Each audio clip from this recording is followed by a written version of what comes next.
अच्छा, आपको कभी इस तरह के मैसेज आए होंगे, जो अभी स्क्रीनशॉट आप देख रहे हैं अपनी स्क्रीन पे, आपको पता ही नहीं है कि आपने किसी चीज़ में सब्सक्राइब कर लिया, आपको सिर्फ ये मैसेज आएगा कि आपने ये सब्सक्रिप्शन ले ली है इस सर्विस की और इसके डेली चार्जेस 5 रुपये प्लस टैक्स, 6 रुपये प्लस टैक्स, 2 रुपये प्लस टैक्स।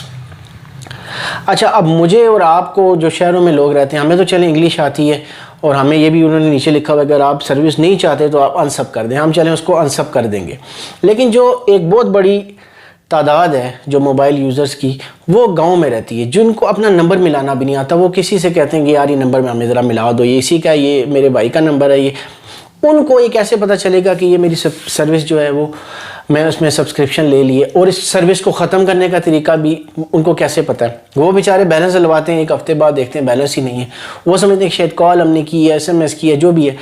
आप ये देखें कि 193 मिलियन यूज़र्स हैं टोटल एज़ पर PTA, ठीक है।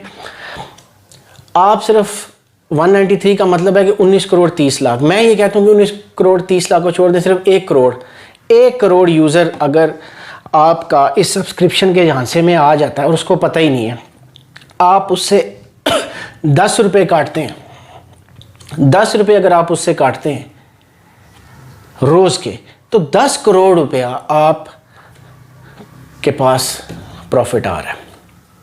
वो जो कंपनी सब्सक्रिप्शन दे रही है वो अपना कमीशन लेगी, ये जो सर्विस प्रोवाइडर है ये अपना कमीशन लेंगे, और हमें पता ही नहीं है कि हमारे पैसे क्यों कट रहे हैं। मैंने तो सर्विस ये सब्सक्राइब की नहीं, मैंने आपको रिक्वेस्ट ही नहीं दी। देखें ये कितना गैर कानूनी अमल है कि दुनिया में कोई भी, अगर आपने किसी भी कंज्यूमर का, किसी भी कस्टमर का कोई भी पैसा उसके अकाउंट से डिडक्ट करना है, वो किसी भी सूरत में हो, ये भी अकाउंट ही है ना हमारा जो बैलेंस पड़ा है इनके पास, ठीक है, तो उसका कंसेंट होना बहुत ज़रूरी है, यानी कि उसकी मर्ज़ी होना बहुत ज़रूरी है। वो चाहे मोबाइल में येस नो करके हो, कोई डिजिटल फॉर्म में हो, या सिग्नेचर हो, या वर्बली रिकॉर्डेड लाइन पे हो, इसमें आपसे कुछ भी नहीं लिया जाता। आपको सब्सक्राइब करके बताया जाता है कि हमने सब्सक्राइब कर दिया, इतने चार्जेस हैं, अब आप इसको अनसब्सक्राइब आपने करना है। तो जिसको पता ही नहीं, जिसको पढ़ने ही नहीं आता, जिसको इतनी समझ ही नहीं है, वो कैसे अनसब्सक्राइब करेगा बेचारा,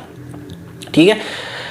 तो आप ये बताएं कि आप हम लोगों का सबसे बड़ा मसला है कि ऐसी चीज़ को हम कभी भी PTA के सामने लेके नहीं जाते। मुझे अगर इस तरह का मैसेज आया तो मेरा काम सबसे पहले बनता है कि मैं PTA को कॉल करूं कि भाईजान मैंने, आप ज़रा कंपनी से पता करें कि मैंने कब सब्सक्राइब किया या आपको कब रिक्वेस्ट दी है, आपके पास मेरा डिजिटल कौन सा ऐसा कंसेंट पड़ा है कि जिस पे मैंने येस किया कि हाँ जी मुझे सब्सक्राइब कर दे। कोई भी नहीं, ये हमारी गलती है कि हम इसको PTA तक लेके नहीं जाते। हम PTA तक लेके जाएंगे तो 100% PTA इंस्पेक्शन लेगा। जब 1 करोड़ लोग इस पे कंप्लेन करेंगे तो आपको क्या लगता है PTA एक्शन नहीं लेगा? तो ये सर्विसेज सारी बंद हो जाएंगी। जो आपकी ऑटोमेटिक डिडक्शन हो रही है आपको पता ही नहीं है। 10 करोड़, ये मैं एक मिसाल दे रहा हूँ, हो सकता है इससे 10 गुना ज़्यादा हो, ठीक है, क्योंकि अगर 19 करोड़ सार्फिन है तो मैंने तो 1 करोड़ लिए, बीच में से बहुत थोड़े से। तो कहने का मकसद ये है कि इसमें हमारी भी सुस्ती है, हमारी भी नाअहली है कि हम उसको प्रॉपर जो लीगल प्लेटफॉर्म है उस तक लेके नहीं जाते, जो कंसर्न प्लेटफॉर्म है उस तक लेके नहीं जाते। अगर हम इसको PTA को रिपोर्ट करेंगे यार ये पैसे क्यों हमारे काटे और सब्सक्रिप्शन मैंने तो ली नहीं है, तो इसके खिलाफ एक्शन होगा, इन सर्विस प्रोवाइडर की भी और उस कंपनी के खिलाफ भी जिसने सब्सक्राइब हमें किया है हमसे पूछे बगैर। तो हमें थोड़ा सा इसमें जिम्मेदारी दिखानी चाहिए।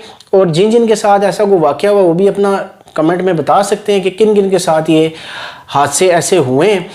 देखिए 5 रुपये 10 रुपये किसी की जेब पे भारी नहीं पड़ते, लेकिन आप वो देखें कि वो उसका जो कलेक्टिव या कंपाउंड इफेक्ट है वो कितना है कि आपके 5 रुपये कंपनी का 10 करोड़ रुपया कितना इफेक्ट है, ठीक है। और 5 रुपये भी आप क्यों, आप देखें अगर आप जा रहे हैं, अगर आपकी जेब से सिक्का गिरा है या अगर इधर बैठे बैठे मेरा सिक्का 5 रुपये गिरा है तो मैं कभी भी ऐसा नहीं कहूँ कि उसको उठाऊंगा नहीं यार 5 रुपये, ठीक है, उसकी भी वैल्यू है, 5 रुपये की भी वैल्यू है, क्यों हम उसको ज़ाया कर रहे हैं। और वो 5 करोड़ कंपाउंड जब उसका इफेक्ट होता है तो 10 करोड़ बन रहा है। ये मैं एक बहुत छोटी मिसाल दे रहा हूँ आपको, मुझे यकीन है कि नंबर बहुत ज़्यादा होगा।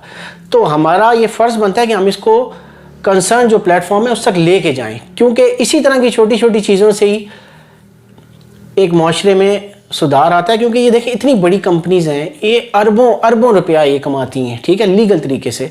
इनको ये छोटे काम सूट भी नहीं करते, ना ये होने चाहिए। एक ट्रस्ट होता है, मेरा एक ट्रस्ट है कि यार मैंने 500 का लोड करवाया तो एक कंपनी के पास एक मेरी अमानत है ये मेरी अपनी मर्ज़ी के यूजेज पे कि मैं जब कॉल करना चाहूँ, कोई पैकेज लेना चाहूँ, कोई सब्सक्रिप्शन मैं खुद लेना चाहूँ या कोई भी उसका मैं यूज़ करना चाहूँ, तो ये कंपनी के पास अमानत है, कंपनी उसमें ख़यानत नहीं कर सकती। ठीक है, तो ये इतनी बड़ी बड़ी कंपनीज हैं, इनको भी सोचना चाहिए। और PTA तक अगर बात जा रही है तो वो भी सुने, अगर PTA तक बात नहीं जा रही तो हम लोगों का ये फ़र्ज़ बनता है कि जिसको भी इस तरह का मैसेज आए वो फ़ौरन PTA को कंप्लेंट